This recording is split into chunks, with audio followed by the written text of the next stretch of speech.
Welcome back to episode 7 of the Eric Z podcast. I'm your host, Eric Zamora. A little bit about myself. I'm a full-time realtor with Rennie and Associates Realty. So over at Rennie, we have our brokerage side as well as our project marketing side. So we assist various developments throughout BC, Alberta, even the United States. And special mention also to our intelligence division. So our intelligence division has our in-house economists. They work around the clock to analyze data, and they put it together in these amazing reports that are easy to understand and to help you as a consumer to make the most informed decision when buying and selling real estate. Today, we have very special guest, the other half of the Vellani Zamora group, Shelly Vellani. Thank you for being here. Thank you so much for having me. Finally in the hot seat. So we have a lot to talk about today. I always like to start off to really get to know, who is Shelly Vellani? You have this amazing, successful career in real estate, but what were you doing before all of this in your personal, professional life? Where did you grow up and so on? Okay. Well, I grew up in North Burnaby, born and raised, and still living in North Burnaby in the amazing Brentwood area. And before real estate, I actually did a lot of things. I used to be a recruiter. I went to BCIT for business and marketing. And after I got my degree, I wasn't sure what I wanted to do, but I know I wanted to do something big. So I loved makeup and skincare. And so I wanted to launch my own skincare line. And so I researched it, I looked into it, and I found chemists in New York and San Diego that could make the products and packaging overseas. It was very financially heavy for me to do this. I had to have 2 different jobs. I did the recruiting, and I did some kind of eBay selling on the side to support that business. And I realized it was quite difficult. I couldn't do a whole skincare line, so I decided just to do a lip plumper. And so I did that, got everything shipped to my house, probably 10,000 lip plumpers, and now I had to sell the products. And when I went to different stores, different boutiques, it was hard to get in. I had to pay for shelf space. I didn't realize that. I was in my 20s, over my head, thinking I could do all of this. And I did. I continued with it for 2 years to try to get these products into the shelves and sold. So it took actually 3 years to get everything sold. But I had to discount it heavily in the last couple of years because it was going to expire. And it came to a point where I'm like, I got to change careers. I got to do something else. I'm not able to support this anymore. At the same time, I got a job to work at a tanning salon. I became the regional manager of that salon. They had 5 salons in the Lower Mainland. And I worked there for 3 years. And I realized, I'm like, you know what? I could open my own tanning salon. I worked with the staff. I did most of the marketing. I was a seller with all the products that were there and trained all the reps at the other salons how to sell these products and how to up the volume of the business. And I was so heavily involved that I'm like, you know what? I have the confidence to do my own tanning salon. So I found a space in North Burnaby right on Hastings and Hold'em. It was called the Tanning Zone. And I changed the name to Sun City Tanning, upped the machines, changed all the bulbs, refreshed everything, hired new staff, and, took everything I learned from the previous business and made it my own. We became #1 tanning salon for 6 years in North Burnaby. So it was very, in my heart, very successful, but financially not successful. It wasn't as lucrative as I wanted it to be. And the goal for me was to, do these businesses so that I could have financial freedom, get my own dream home, and, live that life that I wanted for myself, and it just wasn't happening. And so, as the years went by, I realized the numbers weren't making sense. And so that business then closed. I had to sell that business and actually decided to take the leap to use everything I learned and do real estate. Wow. So very, very well-rounded sort of journey you've had. You've been in different sort of niches, it sounds like. So with these businesses that you owned, how did that happen to transition into real estate? What was sort of that sort of changeover? How did that changeover sort of occur? Yeah, a good question. So I think the main goal was to have that home that I always wanted. And so, as I even worked at the salon every day after work, I'd, go online and look at these dream homes that I wanted.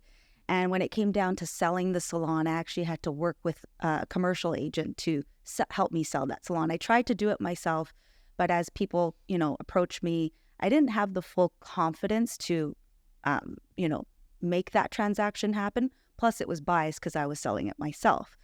So I decided to utilize a real estate agent to help and, pay the fees, get it done, get it sold, get it off my shoulders so I could move on to the next step. And when I worked with that realtor, I was really impressed at the way he handled, the transaction, the way I felt safe when, he did showings, because they're coming into your property. You kind of don't want your customers to know that you're selling. And I really enjoyed the process of that. And I'm like, you know what? I think I could do real estate. I had a little one that I was raising on my own. She was 8 months old. And so I took the real estate course while she was, studied while she was napping. And she only napped 1 hour for 1 hour. But I studied during that time for 6 months. I really just, any time I had in between working at the salon, I just studied to make it happen. I researched more into real estate, and I decided to join Rennie and Associates Realty. It was the first and only brokerage that I've been with, and I've been there for 10 years now. So fast forward into your real estate career, how did you even go about getting started in sort of a brand new career? You were formerly owner of the Tang Salon. What would you say was very key? If you look back to your younger self, what do you think was very key to you getting going in real estate and sort of building a successful career that you have now? Do you feel that your experience as a business owner really helped? Yes, absolutely. I would say two things. If you don't have pain, there's no gain. And if you don't fail, you'll never learn. And I felt like I failed. I was so down. I didn't have the house I wanted. I wasn't where I wanted to be in my career. I didn't have that financial freedom that I was trying to strive for. But I realized I was still young, still learning. And I learned so many little factors from the tanning salon. The marketing was on par. You wear many hats when you're owning your own business, working with your accountant to look at the numbers, training staff. The one thing I overlooked was the location that we had. We're right on Hastings. And after a couple years of looking at each month and seeing the numbers and talking to our clients to see, why they're coming in certain months and then certain months they're not, it was mainly because you drive by, you see customers driving by on Hastings, they look to see if there's parking. And when there's no parking, they drive to the next salon. So they're using two different salons just because it's, after 5 o'clock, there's rush hour. You need to go wherever's convenient. And if there's no parking at ours, they're going to go to the next one. So yeah, that was something I overlooked. With real estate, I'm like, I know I can't make these mistakes. I want to really research how to zone into an area and, be meticulous about doing that research this time. just not just for myself, but for my clients. So that was a big one that I learned from that I passed on to real estate. Everything else I felt was dialed, but learning that was really important. And I wouldn't have, if I went into real estate without doing these other businesses, I wouldn't have, I feel like I wouldn't have been as successful. Right. Yeah. Yeah. Really kind of showed some fundamental things to know, to sort of be successful in that new career, I guess. Yeah. Yeah. So with your services now, do you work with both buyers and sellers? Like, how would you tell our listeners in terms of like what sort of services you provide? Yes. When you first go into real estate, you don't know what you're going to get. You either strive to, initially I'm like, okay, I want to sell like luxury homes and be in these amazing homes and be able to, help buyers and sellers get these homes. And it's so different. The first home I sold was a pre-sale, which, you're selling a floor plan. And I had no confidence on how to do that because I didn't even think that that's what my first sale would be. And so, yeah, I helped a buyer get into a pre-sale. I actually worked at the amazing Brentwood Presentation Center as a coordinator. And I actually didn't want to do that at first because I wanted to just dive right into real estate. I was excited to sell the homes. And as a coordinator, you're doing, going through the contracts, making sure there's no missing initials or missing items. You're greeting people at the front door. There's lots of conveyancing items you have to kind of learn and deal with. You got to make sure there's no mistakes. So there's a lot of pressure on that end. And, admin is not my strong side. So it was a little bit of a challenge, but I had two of my strong leaders and managers of that team that I worked on tell me, if you don't start here, it's going to be so much harder to gain the success you want. We all started here, and this is why, we're 10 years in and we have the ability to work on both sides of the market, help buyers and sellers, and have that confidence. You're going to have it so much quicker if you do these things. And that stuck. It actually humbled me because I realized when I did my other business, I was way over my head, thought I could do it all, thought I had all this, confidence to do it all, and then realized I was wrong. So I'm so happy that I started, started from the bottom. Now we're here.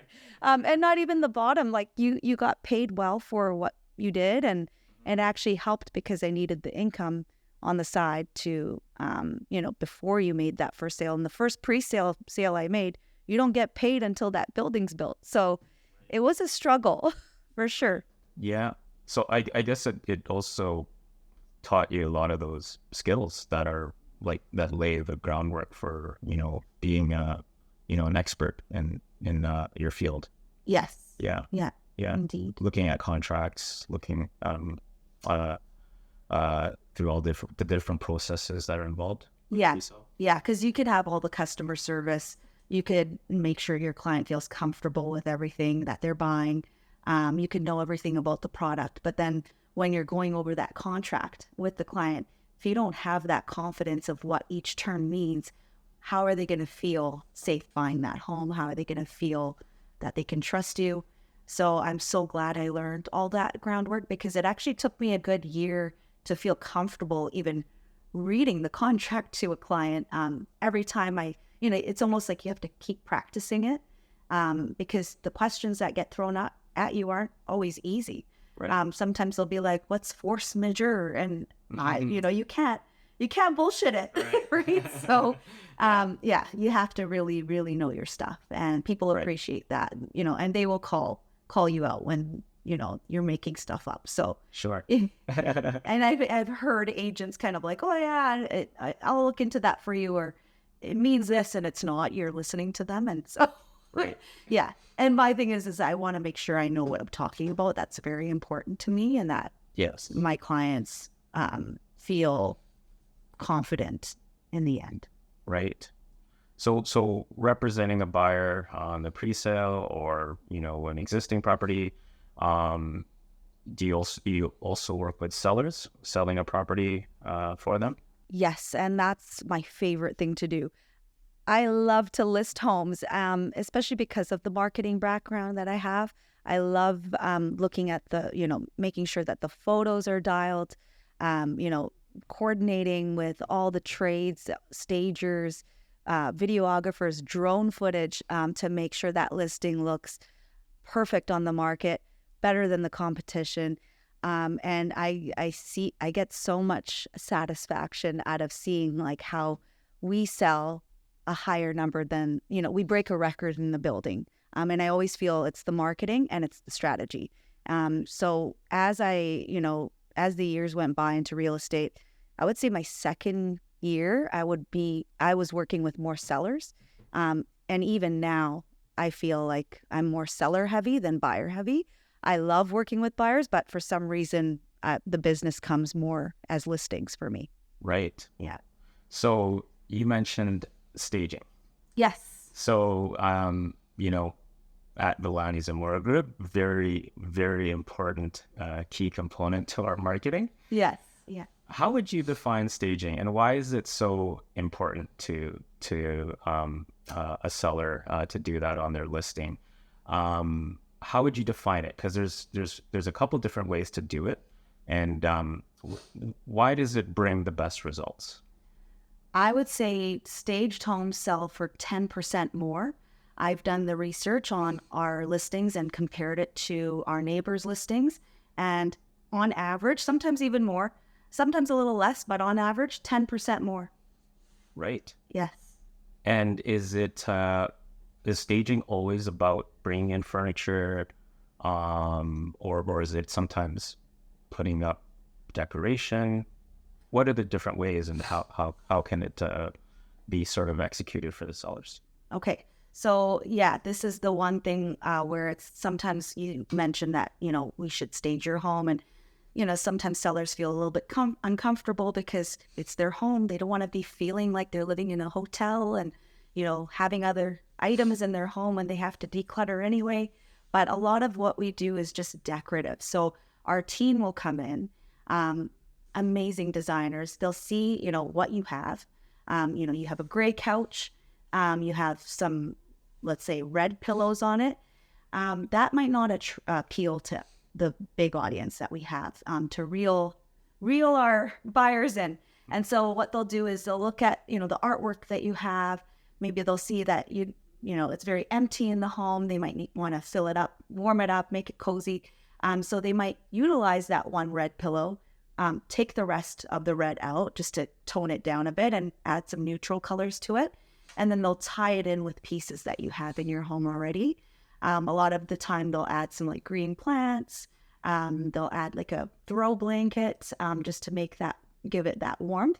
And it really is just stunning, when we show our clients the before and afters of what they can do, just utilizing what they already have in the home or just bringing in some extra pieces, what a difference it makes. Right. So it sounds like all the little details matter. Would you agree? Yes, it absolutely does. I actually had a client make fun of it, saying we had a Perrier bottle in the kitchen. So we filled, they're empty Perrier bottles, and we just filled it up with water. I helped the stager do it, put it on the kitchen counter. And the kitchen counter is we had to declutter it, put some items in some boxes. We also our stagers will give the sellers a checklist of, what to clear off the counter before they come in. And we just decided to put 2 Perrier bottles on the kitchen counter. Everything was very sleek, white, clean. And the seller came back and they loved the staging in all the rooms, all the bedrooms, everything that we did. And then he kind of just made fun of the fact that, okay, we cleaned our countertops, but these Perrier bottles are going to sell our home. And I'm like, yes, actually, because what happens is it's not going to sell the home, but in the buyer's mind, and I went to school for marketing. There's little things that people do in commercials. There's little things that people do in presentation centers to get that buyer excited. And it's more so like psychologically, you think bubbles. So whether you drink beer, whether you drink bubbly, whether you drink any kind of like champagne, it puts in the mind of the buyer bubbles, and it just gets them excited. And so that's why we put it there. And anyways, their home ended up selling there was two neighbors. It was us and another townhome selling in the complex. And we sold first, and we sold 100,000 over what the second property was listed for. So that's incredible. And it wasn't the period models, but I think it was our price strategy. It was the staging. It was our team. It was everything combined to get that excitement for that home. And it was also timing. So it's always, I feel, seller might not feel comfortable having their home staged, but we make it comfortable. We'll even pay for it just to get the job done and get it done quickly so that we don't lose momentum on the market. Right. The main thing is once a home goes stale on the market or it stays on the market, it gives that buyer leverage to maybe lowball on that property. And it just depends on whether that seller is going to take it or not. And that neighbor, unfortunately, took it. And we were the benchmark. They could have got higher. But anyway, right. It is what it is. As long as we are doing the best for our clients, that's what really excites me. Yes. Yeah. Yes, of course. And speaking of strategy, so you mentioned strategy earlier. This market, needless to say, has been a very tricky market for this past year and a half. What's some advice you would give somebody that is selling or buying even in order to really best tackle this market? Because it seems that every neighborhood is different, every product segment is different, they all behave differently in their own ways. What's sort of your best advice for somebody right now that was just starting out in their search or about to sell? I would say navigating buyers right now is so much fun because you can really negotiate and get a good deal on a home. I mean, we're seeing it on our listings where we're getting, lowball offers, grinded, and, it's kind of like a numbers game, whether, the seller is okay with taking that or they want to just, stay longer on the market. And on the flip side, and also actually one thing to add for buyers is, the next interest rate announcement is going to come December 6th. So, and inflation went down. So I think it's giving some buyers some confidence that either the interest rate might not change, maybe it'll go down. They can, relock in their numbers. So I think it's good for buyers right now. On the flip side, sellers. So yeah, I mean, we've experienced it ourselves. If the home is not priced sharp on the market, it's a little bit more challenging because we are getting those, qualified buyers wanting to buy the home, but they're going out and comparing. They want the best specs if they are going to buy. And so, we're getting, lower offers than expected, lower than, what maybe you were seeing 3 months ago. And so it's either, if the seller's motivated, it's navigating them through the data, showing them all the stuff that we get from Ready, and to show, where the numbers have changed, if they're getting lowballed or if they're getting actually a fair value for their home. And it's, again, on us to navigate them through different strategies. So one of the recent listings we actually sold, that one was a challenge. It actually took us 4 months to sell it, which the seller had time. We were okay with that. So we tried, listing it on the higher side, which was actually the right price that they could have got 3 months ago if we listed it then, but nobody's fault. The home was tenanted. So we had to go off that timing. And then, we got a offer, but it was a lowball offer. So I told sellers, what, let's not take it. We have a story to tell the next buyer. You still have the ability to get more for your home. So if you have the time, let's try. And we did that. So, as we were getting offers, the offers were getting a little bit higher, but not where we needed to be for our sellers. And then we had a team meeting, Vellani Zamora group. And we basically discussed, how can we sell this home for the price our sellers need? And we changed the strategy. And I was thinking, okay, let's change it to this strategy. And then Eric, you came up with a more amazing idea. And we decided to go with your strategy, and it worked. And we actually got the highest offer. We broke, the building comps for its time, and the sellers are so happy. So, and it took 4 months to achieve that. But sometimes you don't have to take that first offer. So we always say the first offer is the best offer, but in this scenario, I knew it wasn't the best offer. I knew we could, and I knew the time. So I'm like, we can get them more, but we got to shift strategies. I'm just so impressed with how that one turned out, and so are the sellers. So it's just more patience, navigation, and data. Right. And just seeing what the competition's doing and how we can be better. Right.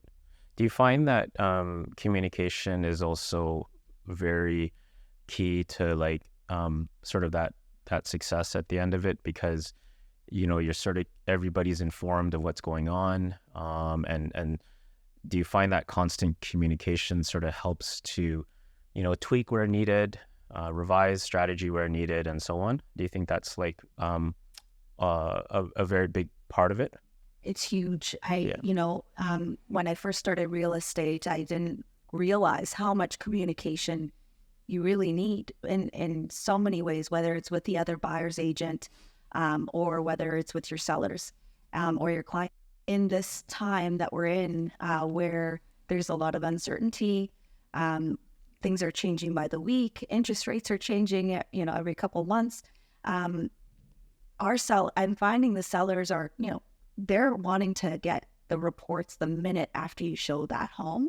And, sometimes I would give, let's say when the market was hot, you would give weekly reports, and sometimes you didn't even need to give a weekly report. The home would just, move very quickly off the market. But in this market where things are taking more time, I feel you really need to explain, each client that comes in, what their motivation is, how, what their feedback was, so that we can make appropriate changes, and documenting all that data so that, week to week, as the market's changing, you can see and remember, okay, this is what the market is saying. This is what, because as soon as you list a home, the market speaks, and the buyers right now are dictating the market, I feel. So it's really just working together, getting that communication out daily if needed, to get that trust with your client, so that they know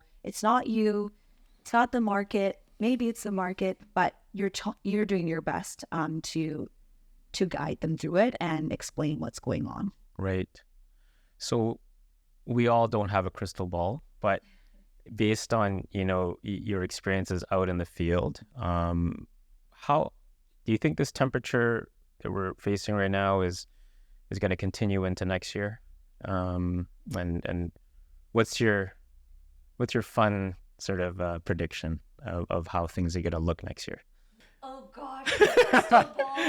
Okay, well, I would say for next year, I think it'll be more stable. I think it'll be more balanced, is my thought, because we've gone through too much up and down this year.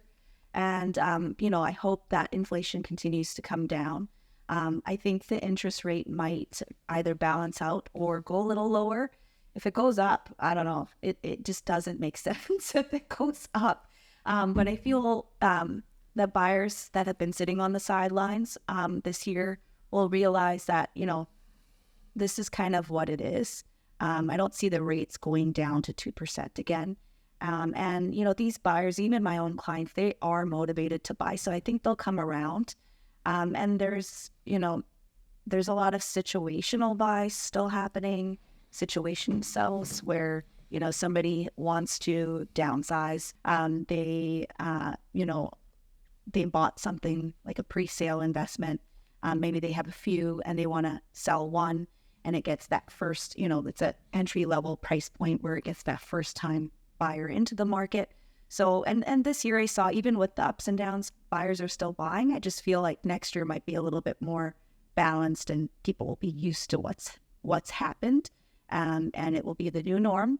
And then hopefully things, continue to come down, and they can, re-lock in. Yeah, that's a very fair assessment. And how about you? Like going forward, what do you see for yourself in terms of your own goals? You know, you're clearly a machine, um, always busy. How do you stay motivated, and how do you keep yourself, driving and striving for more? Right. Okay. I think the first few things that I do daily really help keep me motivated. So it's going to the gym. Um, it just gives me more energy throughout the day. It makes me sleep better at night. So I have the capacity to take on the work that I take on. I do vision boards, almost every 2 months, Right. so that I can, just achieve what I'm looking for. I put my goals down on paper and I actually map it all out on a big poster board. What's at the top of your vision board right now? The top of my vision board. What's the biggest image on there? Okay. Yeah, I mean, sometimes it's a vacation that I want to take and I'm like striving, it has to be done on the bucket list. So one of them was Greece. And when I put it on the board, I thought it wouldn't happen for a couple years, and it happened 2 months later. Just clients that I want to help where it's like a buyer that wants to get a certain property, but there's just not that inventory coming out for them. So I actually I draw that home out. I don't personally draw out that home, but I find a home like that online, print out that picture, put it on there and say, this buyer is getting this home this year, just to channel that energy out there. And it's worked. And then on this flip side where I'm having challenging listings, that are taking, as fast as we're used to selling, they're a little bit more of a challenge listing. I put those on there saying that they're sold and then they sell. So it's always like these vision boards are always being updated because things are happening. Right. I feel like it just keeps me motivated. And lastly, just, in the last couple of years, it kind of changed my diet in terms of what I'm eating. And I find doing that, it actually gave me more energy, kept my mind more dialed and just remembering things better. And I think that's been helpful as well. Wow. That is awesome. Okay. Well, lastly, I wanted to ask, any favorite listing right now that you want to shout out? Favorite listing? So we have a listing in North Van on Wellington. It's a beautiful detached home. It's got a assumable interest rate of 1.64% up until... Wow. Yes. Did you say one? 1.64%. Yes, unbelievable. And most people's mortgages are not assumable. So, okay. This is through RBC. The seller doesn't have to do this, but it's such a good rate. They're so excited about it and happy for a new buyer to assume that. And it's till November 2025, so it's for 2 years. Wow. So I think that could save a buyer a lot of money. And it's a great home. It's a little bit difficult to show. It's tenanted by 2 different tenants. So there's a top and a bottom. So coordinating that is a little bit of a challenge. But that one we are really excited to sell. Wow. Okay. So you heard it here, 1.64%. Did I get that number right? Yes. Okay. Awesome. So I just wanted to say a sincere thank you for being here. We've been trying to do this for a while now, and I just want you to know I'm always constantly learning from you. You inspire us all the time with your ideas and your work ethic, and just want to say congratulations on all of your success. Oh my gosh, thank you so much for having me and for all the kind words. I'm so lucky to have you as well in my life and all of you that are on our team. So thank you for keeping me motivated and keeping the drive going and keeping the machine going. Let's do it. Okay. Thank you for being here. Okay. Thanks, Shelly.